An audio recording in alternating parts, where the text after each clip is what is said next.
Welcome to CEO Insights. I'm Marilyn de Guzman with InvestingNews.com. I'm speaking with John Wisby, Chairman and CEO of International Lithium. Hi, John. Hi, it's nice to see you. So in January, your company filed the PEA, the technical report for the Raleigh Lake project. Could you talk about some of the major highlights of this PEA? Absolutely. First of all, this was a result of several years drilling, and we did a lot of diligent work. We produced a maiden results estimate in March last year, and then we got it to the PEA stage in December with a technical report filed in January. And we've got quite a significant deposit there. The PEA numbers headline came to, and bear in mind we have lithium there and rubidium, but this is only for the lithium, so the rubidium is extra. Came to an NPV of $302 billion Canadian dollars, with an internal rate of return of 44%. Now, obviously, these things are very geared to what the price assumption is that applies to every company that there's in that space. That we were doing it what was the right price at the time. Had we done it 6 months earlier, it would have been a higher number, and it may be a lower number now. But then we know next month later because of it.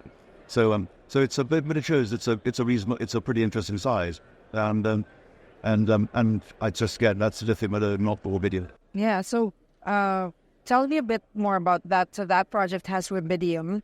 For investors, maybe the watchers that are not so familiar with that, could you talk a bit about rubidium and some of its applications? Okay, absolutely, sure. Rubidium is an alkali metal like lithium. So you have a periodic table. You have lithium, sodium, potassium, rubidium, and then cesium.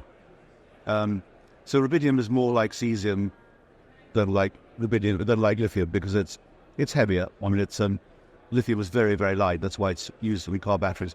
Rubidium is heavily used in optical fiber, making high quality optical fiber. It can be used almost as a cesium replacement for things like oil well drilling fluid, where they use cesium 4A. But actually, you could use rubidium from it just the same, and it's got a pretty high market price as far as we can see. So we're doing a lot of research with the Commissioning Research Board on actually how big is the market. It's clearly much smaller than lithium, but it's a very opaque market. So not every trade that's done comes into figures, and there must be a reason for this high price. So that for me could be appreciable upside, but it's too early to say that in a form that we could file for 3101, and that's why it wasn't that.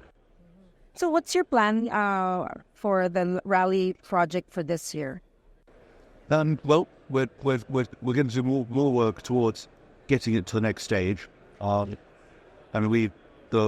PEA report, it showed we needed capital spend to get to a where we're producing spodumene concentrate, not producing lithium hydroxide, of about 115 million Canadian dollars. That's quite a lot of money. So we're definitely looking for partners for that right now, on the right terms. Many ways that could be done, and at the same time progressing it towards the next stage. I'd stress that that what we did was only on 1,000 hectares at 48,000 hectares for the project. That doesn't mean to say you can scale up all the numbers by 48. Of course, it will be. But it means there's upside to the rest of the territory. And we have to do a bit of exploration of that as well to make sure we're not leaving, we're not leaving very good deposits on the table with it. Because once you build a processing facility, you can use it for here or for 1 to 2 kilometers away and bring it all in. So those are the things we're exploring. But it's a nice problem to have rather than can we prove there's something there. We know there's something there. The question is now how to monetize it and then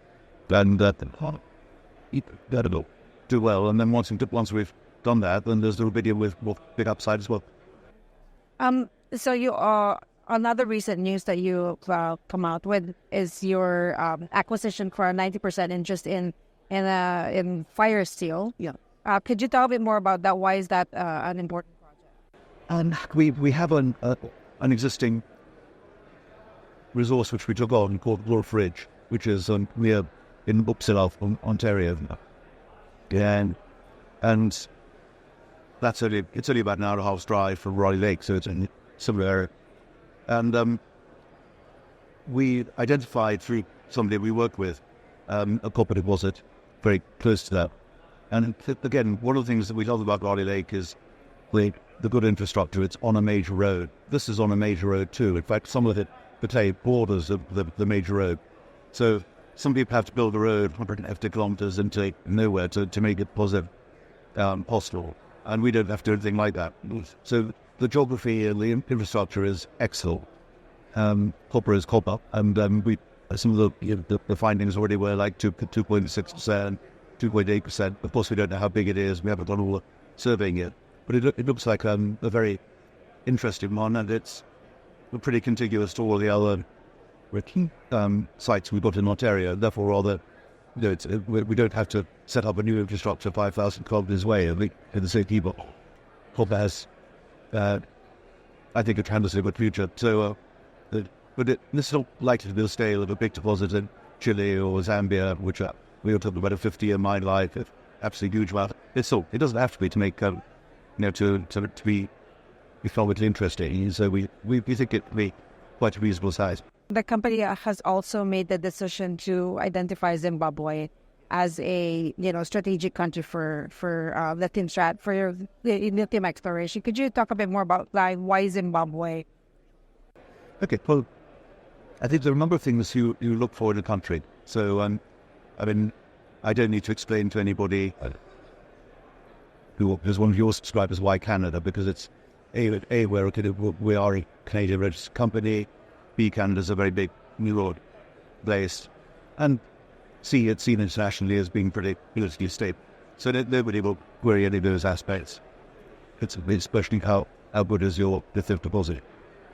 So in Zimbabwe, it's the number 6 producing country of lithium in the world at this point, and so that's a good start. So we're going to a country which we know has a lot of lithium, which is already producing it, and yet there's quite a bit of the country which hasn't yet been fully mapped or explored. So it's and in the country there's also a lot of there's gold, there's coal, there's copper. We can, there's quite a high unemployment rate, so we can pick up good people. There is quite a high work ethic, probably, if I'm honest, higher than in Europe or even Canada, and yet because of the troubles and it being a third world country, of course, the cost base is lower than it is in a G7 rank. So I would imagine that we will find lithium there, and that our economics there will be, if we do find it, to a scale 1, will be better than in Canada or Europe, or for the obvious cost reasons. Against that, we've got a country that some people might regard as usually more risky than Canada or the UK. So we're at PDAC. Obviously, you're talking to a lot of potential investors. What do you say to them? What makes international lithium a compelling investment opportunity this time? And I would say, we've got, firstly, we've got no debt, and we've got a reasonable cash position. I plan to keep it reasonable, and that's helpful, because you don't want to invest in a company that you can see going down the plug in a very short time.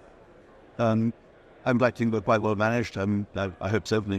That do it well stuff, and we've got interesting deposits in Ontario, where we've got a proven deposit now. It's so we've got Zimbabwe as well, which is there's tremendous upside. The sources of revenue, copper, lithium, copper, rubidium, and beyond that, which is actually a very strong foundation.